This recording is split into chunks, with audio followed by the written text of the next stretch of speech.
Senator Pangilinan.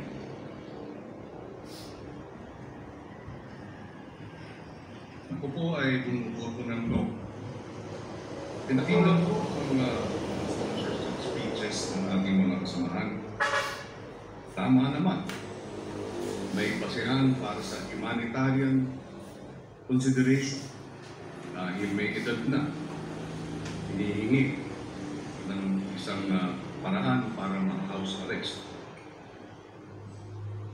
May basehan po ito base sa mga argumento na nabanggit kanina. Subalit, gaya ng nabanggit kanina ng ating majority leader, si Senator Zubiri, sinabi niya, magagalit ang mga biktima ng EJK. Libo-libo ang pinatay.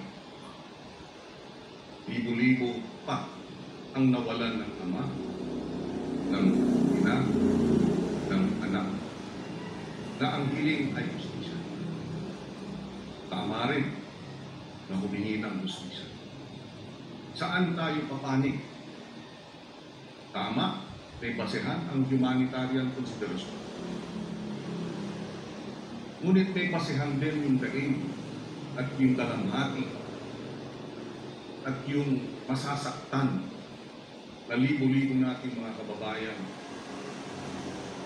na pinatay. Saan tayo? Humanitarian consideration o sa mga daing ng hinihiling ang justisya? Bilang chairman ng Committee on Justice and Human Rights, nais ko mang pumanig sa isang banda, tungkulin kong pumanig sa mga daing ng nag-aanap ng justisya. I go. Senator Tulfo Erwin.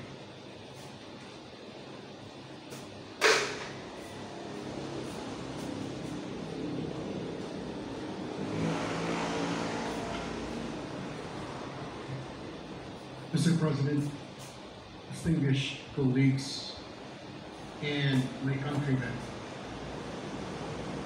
this resolution will further